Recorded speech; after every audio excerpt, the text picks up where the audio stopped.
लेकिन दोस्तों कहते हैं कि अगर कोई भी अपराध करता है तो कहीं ना कहीं कुछ ना कुछ सबूत ज़रूर छोड़ देता है। ऐसे ही नहीं कहा जाता है कि कानून का हाथ लंबा होता है। अब आपको मैं बताता हूं कि उसका भंडा कैसे फूटा। नमस्कार, मैं हूं अमरनाथ, आप देख रहे हैं प्रेमा देवी लाइव। दोस्तों आज मैं एक ऐसी खबर के बारे में आपको बताने जा रहा हूं कि आपके सुनने के बाद में आप सोचने पर मजबूर हो जाएंगे। आप सोचेंगे कि आखिरकार इस समाज को हो क्या गया है, आखिर ये समाज की जो लोग हैं उनका स्तर, उनका सोचने का जो स्तर है इतना नीचे कैसे गिरते जा रहा है। दोस्तों आज मैं जो खबर आपको बता रहा हूँ दरअसल ये खबर सुल्तानपुर की है। जी हाँ, आपने नाम तो सुना होगा, सुल्तानपुर ज़िला ये उत्तर प्रदेश में पड़ता है। दोस्तों क्या है घटना की पूरी जानकारी, चलो जानते हैं। सुल्तानपुर ज़िला में एक किंदीपुर ग्राम सभा है, वहाँ की ये घटना है। दोस्तों आपको बता दूं कि यह घटना 5 सितंबर की है। दोस्तों 5 सितंबर को एक पत्नी ने अपने प्रेमी के साथ मिलकर अपने ही पति को मौत के घाट उतार देती है। ये कैसे उतारी और कैसे इसका खुलासा हुआ, क्या कुछ हुआ, पूरी डिटेल आपको बताएंगे इस वीडियो में। लेकिन आपको सबसे पहले ये बता दें कि आप आए दिन देख रहे हैं किस तरह से घटना पे घटना घट रही है। मैंने आपको महाराष्ट्र के नाला सोपारा की एक खबर दिखाया था, वहाँ पे एक पत्नी ने अपने प्रेमी के साथ मिलकर अपने पति को पहले मौत के घाट उतारती है, फिर अपने ही घर के अंदर बेड के नीचे 2.5 फुट का गड्ढा खोदकर उसमें दफना देती है। तो दोस्तों ये घटना वहाँ की थी। और आपने देखा वहाँ मुस्कान की मेरठ की एक घटना जहाँ पे उसने अपने पति को प्रेमी के साथ मिलकर मौत के घाट उतारती है, उसके बाद में उसको नीले ड्रम में डाल देती है। वहीं पे आपने एक खबर और देखा होगा, जो एक पति पत्नी गए थे, यानी नवयुवक जोड़ा घूमने के लिए गए थे उत्तराखंड, वहाँ पे वो अपने पति को अपने प्रेमियों के साथ मिलकर उनकी भी हत्या कर देती है। तो इस तरह से घटनाएं जो आम हो गई हैं, जो औरतें हैं उनके लिए आम होती जा रही हैं, ऐसे वो घटना को अंजाम देते जा रही हैं। दरअसल इन पर जो है लगाम कब लगेगी, सरकार इन पर लगाम कब लगाएगी। दोस्तों बात करेंगे अभी यहाँ की जो सुल्तानपुर की घटना है, ये किंदीपुर की। दोस्तों किंदीपुर में एक महेश नाम के एक शख्स वहाँ पे रहते थे, जो दलित समाज से आते हैं। वो मजदूरी करने के लिए लुधियाना जाते हैं, यानी पंजाब के लुधियाना में, वहाँ पे वो मजदूरी करते हैं। लेकिन किसी कारणवश जो है उनको काम वहाँ पे नहीं मिलता है, तो 8 महीने से अपने घर पे ही थे, यानी सुल्तानपुर किंदीपुर ही गांव में वो रह रहे थे। ऐसे में उसी के गांव में एक डंगर यादव नाम का एक प्रेमी रहता था, उसके साथ में उसका प्रेम प्रसंग चल रहा था। इन दोनों का प्रेम प्रसंग दोस्तों काफ़ी दिनों से चल रहा था। जब ये महेश लुधियाना में काम कर रहे थे उस समय से चल रहा था। ऐसे में ये जो डंगर और ये जो पूजा है, ये दोनों प्लान बनाते हैं कि ऐसे जो है महेश को अपने रास्ते से हटा देना है, क्योंकि ये अभी 8 महीने से यहाँ पे है, कहीं बाहर नहीं जा रहे कमाने के लिए, और हमारा जो प्रेम प्रसंग है, हमारा जो मिलना जुलना है, इसमें ये रोड़ा बन रहे हैं। वो दोनों प्लान बनाते हैं महेश को रास्ते से अलग करने के लिए। दोस्तों पूरी प्लानिंग हो चुकी थी कि इनको किस तरह से कैसे रास्ते से अलग करना है। एक दिन ये लोग तय करते हैं कि आज जो ये महेश है इनको रास्ते से हटाना है। ऐसे में जो पत्नी है वो बोलती है कि कुछ सब्जी नहीं है, जाके बाज़ार से लेके आओ। महेश घर से निकलता है सब्जी लेने के लिए। कुछ ही दूर पर एक बाज़ार रहती है, वहाँ पे गया बाज़ार में सब्जी लेने के लिए। सब्जी लेके वो वापस जैसे ही आते हैं तो यहाँ पे देखते हैं कि वो जो पत्नी है वो अपने प्रेमी डंगर के साथ में, डंगर यादव उसका नाम रहता है, उसके साथ में वो रंग ललिया मना रही थी।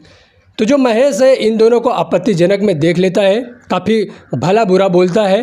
भला बुरा बोलने के बाद में दोस्तों वो महेश कहीं चले जाता है।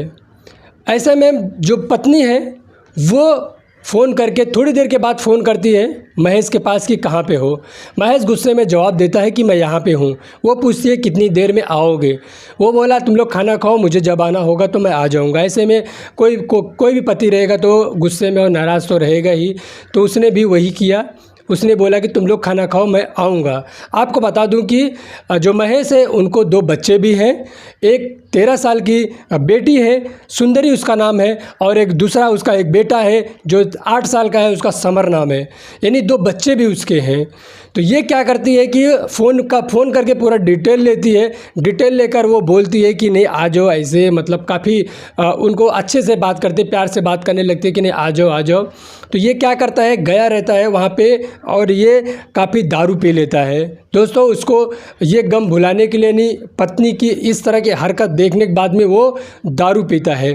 दारू पीने के बाद में वो अब बताता है अपनी पत्नी को, मैं आ रहा हूँ, अभी इस जगह पे हूँ। ये तुरंत फ़ोन कट करती है और अपने प्रेमी डंगर यादव को फ़ोन करती है कि हमारा पति इसी रास्ते से यहाँ पे है, आ रहा है।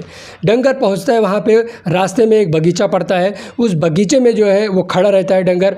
ये जो राजेश है, जो महेश है, वो वहाँ पे पहुँचता है, डंगर उसको पकड़ता है। तब तक उसकी पत्नी भी दोस्तों वहाँ पे पहुँच जाती है। डंगर उसको जो है पकड़ के पहले गिराता है और उसको धारदार हथियार से उसके गले पर वार करता है। 1-2 वार करता है, उसके बाद में वो हट जाता है। उसकी जो पत्नी पूजा थी वो उसके सीने पर बैठती है और पत्थर लेती है, पत्थर से उसके सीने पर जो है वार करना स्टार्ट कर देती है। दोस्तों अब आप सोच सकते हैं कि वो किस तरह से पत्नी रही होगी जो 20 साल से उसके साथ में शादी करके उसके साथ में रह रही थी, और उसने अपने पति को इस तरह से बेरहमी से सीने पे चढ़कर पत्थर से मारी। अब आप सोच सकते हैं कि वो प्यार का भूत उसके सर पर किस कदर सवार था, किस कदर जो है उसके सर पर जो है ये प्रेम प्रसंग का भूत सवार था। दोस्तों उसने महेश को मौत के घाट उतारने के बाद में वो दोनों बॉडी वहीं छोड़कर चले जाते हैं।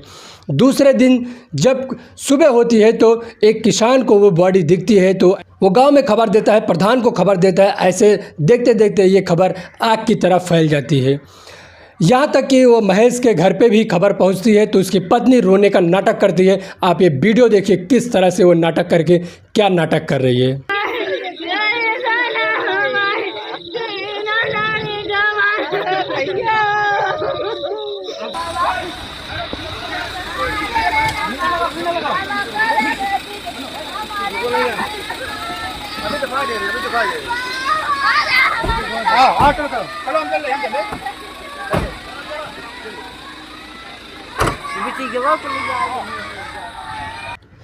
दोस्तों वो इस तरह से नाटक करिए जैसे उसको कुछ पता ही नहीं है।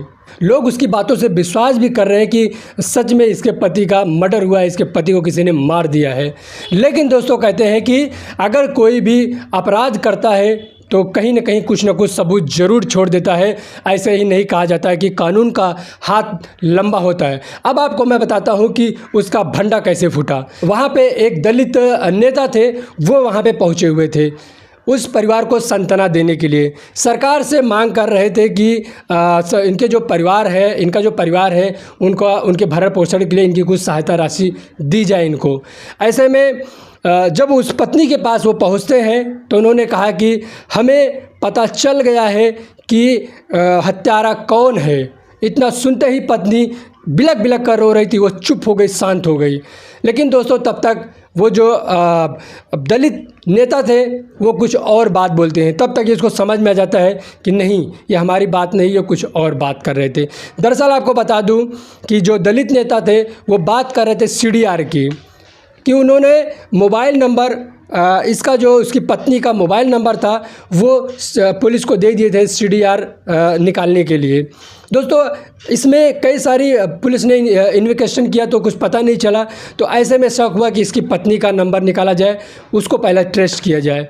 तो दोस्तों उसके पत्नी का जब नंबर दिया गया पुलिस को, तब वहाँ से पूरा खुलासा हुआ कि उसकी पत्नी किससे बात कर रही थी।